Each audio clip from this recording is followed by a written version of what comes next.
Bismillahirrahmanirrahim. Assalamualaikum warahmatullahi wabarakatuh. Asyhadu an la ilaha illallah wa asyhadu anna Muhammadar Rasulullah. Allahumma shalli ala sayyidina Muhammadin wa ala alihi wa sahbihi wasallam.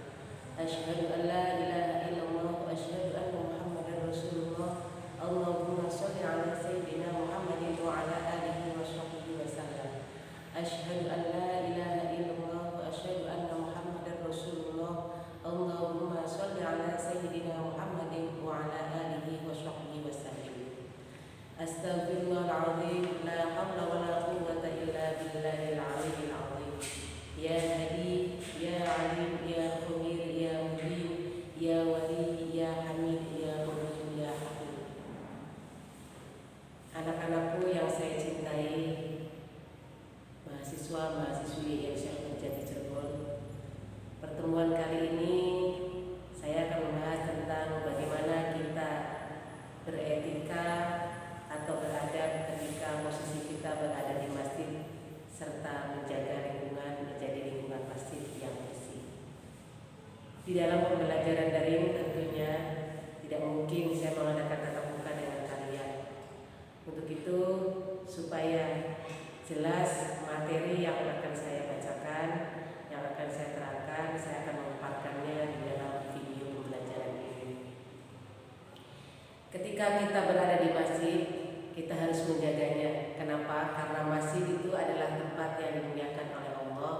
Kemudian juga tempat untuk taqarrub, untuk mendekatkan diri kita kepada Sang Khaliq. Syaratnya adalah masjid.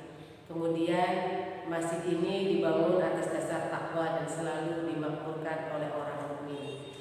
Artinya apa? Sarana ibadah yang sudah kita legitimasi dengan bentuk bangunan masjid. Tentunya di sini kita harus menjaganya supaya apa? Rasa taqarrub kita, rasa kedekatan kita antara hamba dengan Allah Subhanahu wa taala itu terjalin begitu erat di dalam batin kita sampai ada ikatan dengan Allah Subhanahu wa taala. Di sini maka perlu bagi kita untuk memakmurkannya. Memakmurkannya itu bisa dalam bentuk pengajian, bisa dalam bentuk kajian, bisa dalam bentuk zikir, bisa dalam bentuk berdoa. Yang dimana di dalamnya adalah ingat kepada Allah Subhanahu wa taala. Jadi meramaikannya itu bukan hanya sekedar kita datang di situ kemudian ngobrol saja. Itu namanya meramaikan yang tidak bermanfaat. Tetapi kalau meramaikannya di sini dijadikan sebagai forum untuk musyawarah, untuk memakmurkan masjid, untuk mengadakan kegiatan-kegiatan yang mana kegiatan ini adalah menunjang diri kita untuk dekat kepada Allah, maka inilah tempat yang sesungguhnya, yaitu masjid itu. Kemudian masjid di sini itu memiliki fungsi sarana ibadah, bukan sarana komersil. Nah ini, jadi karena masjid merupakan sarana ibadah supaya kita dekat kepada Sang Pencipta, maka jangan ada tujuan ketika kita menjadi dewan kemakmuran masjidnya itu ada rasa ingin menguasai yang kemudian di situ dijadikan komersil atau dijadikan sebagai mata pencaharian. Contohnya, seumpama ada kotak amal yang biasanya di hari Jumat muter tiap pada Jumatan atau sebelum Jumatan itu, kemudian di sini merasa bahwa saya adalah panitia, bahwa saya adalah anggota dari DKM, maka di sini saya punya tujuan yaitu mendapatkan bagi hasil dari uang yang amal jariah orang-orang tersebut. Di sini tidak diperbolehkan karena tadi bahwa masjid sesungguhnya adalah sarana untuk beribadah, untuk taqarrub ilallah. Kemudian yang kedua, fungsi masjid adalah menghadap Ka'bah dan didasari ketakwaan kepada Allah.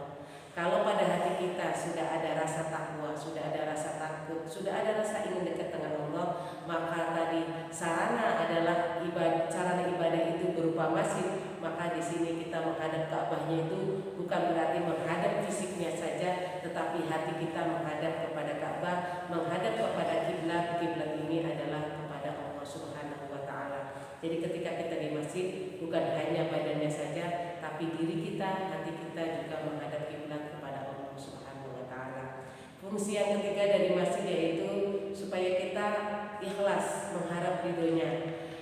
Ridho di sini adalah bagaimana manusia ini mencintai dan melaksanakan apa yang dikerjakannya itu adalah yang disukai oleh Allah, yang dicintai oleh Allah. Di sini ikhlas terhadap pemberian terima. Di dalam kita menerima ini berarti kita sudah ikhlas. Karena apa? Kita menerima maka Allah akan mencintainya. Kita contohkan ini tentunya berbeda antara manusia dengan Allah. Tetapi saya contohkan dari sisi manusia. Ketika anak sudah diberikan oleh orang tua berupa makanan ataupun benda yang lainnya yang menurut orang tua adalah ini layak untuk anak saya, bahkan sudah dipersiapkan, sudah membayangkan bahwa anak ini akan senang dengan makan ini, tapi nyatanya kita menolaknya. Ketika kita menolak maka ada luka di hati orang tua. Disinilah kita namanya tidak ridho terhadap pemberian orang tua. Apalagi kalau di sini yang memberikan itu adalah Sang Maha Segalanya, yaitu Allah Subhanahu wa Ta'ala. Maka di masjid ini adalah sarana kita supaya ikhlas, supaya kita mendapatkan ridho dari Allah Subhanahu wa Ta'ala. Yang keempat, fungsi dari masjid adalah diadakannya masjid itu adalah di tanah wakaf. Jadi kalaupun seumpama orang tua kita, keluarga kita, tetangga kita ingin mendirikan sebuah bangunan dan bangunan ini adalah masjid, maka tanahnya ini diwakafkan. Kenapa? Kalau tanahnya masih milik pribadi, nanti di sini ada keturunan atau ada saudara-saudara yang ingin mengakui bahwa ini adalah tanah keluarga. Tetapi kalau sudah wakaf, maka siapapun ini sudah milik dari negara atau sudah dijadikan sebagai badan wakaf. Jadi siapapun tidak ada yang bisa memilikinya perseorangan kecuali badan wakaf tadi. Itulah pengertian dari masjid, kemudian dengan fungsinya.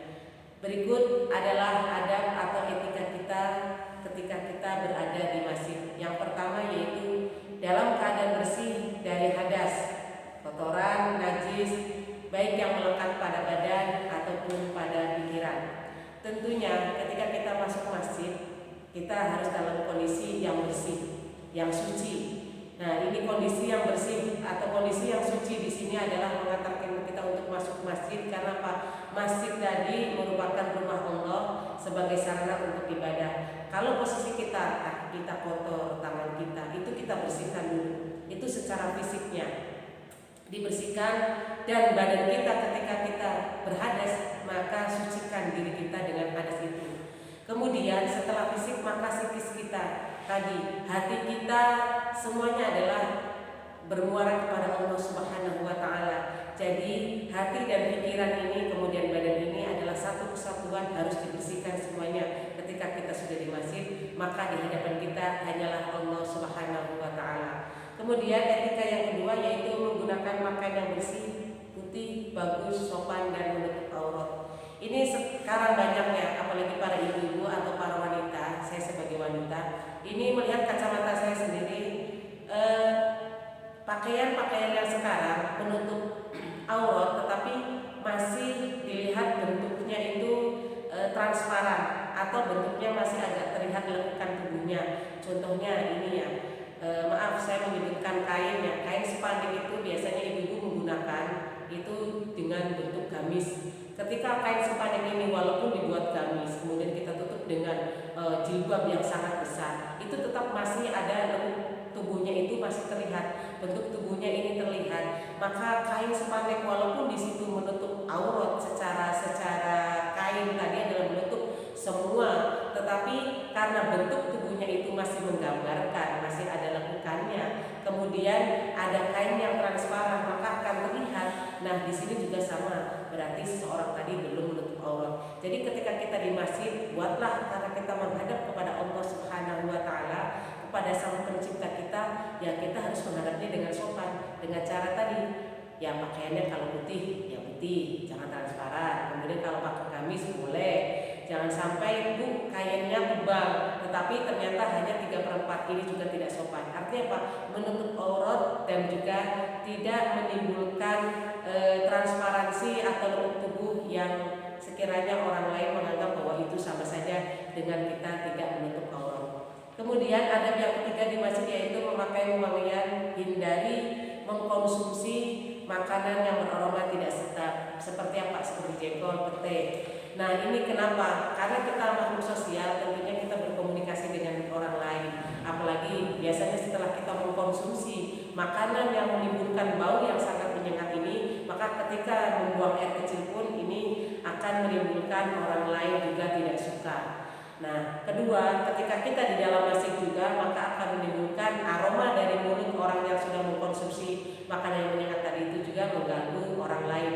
Nah, maka kalau kita mau ke masjid, hindarilah sebelumnya jangan mengkonsumsi makanan seperti jengkol, pete ataupun makanan yang menyengat sehingga konsentrasi teman atau orang-orang yang berada di kita terganggu gara-gara kita mengkonsumsi makanan yang bau menyengat. Yang keempat adabnya yaitu memasuki masjid mendahulukan kaki kanan ya.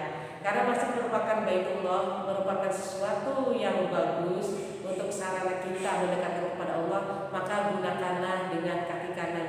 Kemudian kita berdoa bismillahi wassalamu ala rasulillah. Allahumma firli dunubi waftahli abwaaba rahmatik. Nah ini supaya Pak kita mengharapkan pintu rahmat Allah itu dibuka. Kemudian ketika kita keluar, maka kita kalau tadi masuk kaki kanan, kita keluar menggunakan kaki kiri dengan melakukan bismillahi wassalamu ala rasulillah. Allahumma ghfirli dzunubi waftahli abwaaba fadlik. Nah ini menghormatkan, menginginkan supaya kita mendapatkan keutamaan dari apa yang sudah kita lakukan ketika kita berada di masjid. Doa yang seperti itu jangan ditinggalkan. Kemudian yang kelima adalah niat ketika kita di masjid, niat i'tikaf atau berdiam diri di masjid dan semata-mata ibadah kepada Allah. Jadi i'tikaf itu bisa kita berdiam dengan cara kontemplasi, kemudian kita berzikir, menyebutkan seumpama tarik nafas Bu kita keluarkan dengan Allah, tarik nafas lagi Bu dengan Allah, atau bisa kita dengan zikir-zikir yang lain, seumpama subhanallah walhamdulillah wala ilaha illallah wa akbar astagfirullah ataupun yang lainnya. Di sini ada niat i'tikaf. I'tikaf ini tujuannya adalah taqarrub ilallah. Yang keenam adalah sholat tahiyatul masjid atau membaca subhanallah. Nah ini sholat tahiyatul masjid ini dilakukan ketika kita masuk ke masjid, tadi sudah doa, kemudian kita sholat tahiyatul masjid. Bisa juga kita dengan sholat sebelumnya adalah sholat li syukril wudu. Jadi ketika sudah kita melakukan sholat, kita sudah melakukan wudu, maka kita bisa dengan sholat sunnah li syukril wudu baru tahiyatul masjid. Di sini adalah kita bersyukur bahwa kita sudah melaksanakan wudu. Kemudian yang ketujuh adalah memanfaatkan waktu untuk berdoa, berzikir, tafakkur, untuk ilmu, membaca Al-Quran dan lain-lain. Karena di sini tadi bahwa masjid adalah sarana untuk beribadah, maka kita lakukanlah di masjid ini bukan untuk membicarakan orang lain, tapi memanfaatkan waktu di masjid adalah untuk zikir kepada Allah Subhanahu Wa Taala. Zikir di sini adalah mengingat. Zikir itu mengingat. Ketika hati kita ingat dengan Allah, maka semuanya adalah Allah. Bisa dengan bacaan apapun. Kalau kita sudah bosan dengan zikir itu, kita bisa juga dengan melakukannya di sini adalah dengan membaca Al-Quran. Kalau sumpama bosan lagi Bu dengan membaca Al-Quran, ya dengan sholat sunnah yang lainnya. Kalau sudah bosan lagi, ya sekiranya kita bisa melakukannya, menerima bahwa semua ini adalah dilakukan, kesehatan kita ini adalah untuk beribadah kepada Allah, maka seharusnya sebenarnya tidak ada dosa. Kalau toh terjadi bosan, ya lakukanlah dengan zikir yang ringan saja, bisa dengan bilati. Kemudian kita maknai dari bilati itu dengan bilqolbi. Yang kedelapan yaitu tidak mengotori masjid dan lingkungan, tidak dalam keadaan junub, haid ataupun nifas. Zaman dulu ya, itu ketika di masjid itu dilarang. Kenapa? Karena khawatir seseorang itu nanti darahnya akan menetes di keramik atau di lantai masjid. Untuk zaman sekarang seperti apa? Zaman sekarang mungkin sudah ada teknologi yang canggih, itu perempuan bisa duduk di masjid, tapi ketika dalam keadaan posisi tadi junub, haid ataupun nifas itu berhati-hati. Jangan sampai nanti itu darahnya menetes, kemudian najisnya tadi akan terbawa kemana-mana. Kalaupun toh ini dilakukan dalam keadaan mendesak diperbolehkan, tetapi sebaiknya lebih berhati-hati lagi. Karena yang tahu bahwa ini tembus atau tidaknya darah seseorang itu adalah dirinya sendiri. Jadi kalau memungkinkan bahwa saya duduk di masjid itu akan bisa mengotori keramik tadi atau masjid tadi dengan najis, sebaiknya jangan dilakukan. Kemudian yang kesembilan yaitu menjaga sikap yang tidak terpuji, seperti berkata kasar atau mencemooh orang lain atau menghina orang lain. Di masjid itu merupakan sarana ibadah, merupakan rumah Allah. Tidak baik ketika kita berada di rumah Allah Subhanahu Wa Taala sebagai pencipta kita menggunakannya dengan bahasa yang kasar, atau hati kita kesal kemudian kita mengumpat orang lain, atau berbicara dengan nada yang tinggi. Kenapa? berhadapan saja dengan orang tua tidak diperbolehkan, apalagi di sini berhadapannya langsung kepada Sang Penciptanya. Tentunya kita harus lebih hormat lagi, harus lebih bertawadhu lagi, harus lagi berendah hati kita ini kepada Allah Subhanahu wa taala. Kemudian yang ke-10 adalah tidak berjualan di masjid ya. Jadi bagi kalian semua melihat bahwa ada orang jualan di masjid, dipersilahkan kalau memang itu sebagai tempat. Seperti sekarang itu ada pasar malam ya. Ada pasar malam sekarang itu berada di lapangan atau berada di tempat desa yang kemudian desa ini adalah kantornya berdampingan dengan masjid. Diperbolehkan, tetapi tidak boleh berjualannya di dalam masjid. Jadi karena masjid ini adalah sarana ibadah, sarana untuk berzikir, sarana untuk supaya dekat dengan Allah, maka berjualannya adalah di halamannya saja. Kalaupun toh ini dilakukan. Kalau kalian mengadakan jual beli berada di masjid, nanti fungsinya akan berpindah. Ya tadi kadang dalam jual beli ini ada taruh menawar dan seterusnya. Mungkin di dalam taruh menawar terjadi ketidaksepakatan, kemudian terjadi marah, kesal dan seterusnya. Nanti kalau terjadi marah maka disini tidak diajukan. Untuk itu, jika kalian memang sebagai penjual, silahkan jualannya berada di lingkungan luar masjid atau di halaman masjid. Dan yang terakhir, adab kita supaya menjaga kebersihan di masjid yaitu selalu terpaut dengan masjid, hatinya rindu dengan masjid. Maksudnya rindu dengan masjid ini adalah tadi, kalau kita adalah orang yang merantau pergi jauh ke tempat orang lain dan kita sudah menetap di negara orang lain atau di daerah lain, tentunya kita kangen dengan tempat kita, tempat asalnya. Maka masjid itu kita anggap adalah tanah halaman kita yang tentunya dirindukan. Oleh karena itu, ketika kita merindukan tempat yang menurut kita adalah asalnya, tentunya kita juga merindukan Allah Subhanahu wa taala sebagai penciptanya. Untuk itu, buat kalian dan saya, rindulah masjid, hati kita juga terpaut kepada Allah Subhanahu wa taala dimanapun berada. Jaga masjidnya, jaga lingkungannya, dan ramaikan kemakmurannya dengan kegiatan-kegiatan rohani supaya ikatan batin kita dengan Allah Subhanahu wa taala terjalin dengan erat. Kurang lebihnya mohon maaf. Ihdinas siratal mustaqim. Wallahu muwaffiq ila aqwamit thoriq wal 'afwu minkum. Wassalamualaikum warahmatullahi wabarakatuh.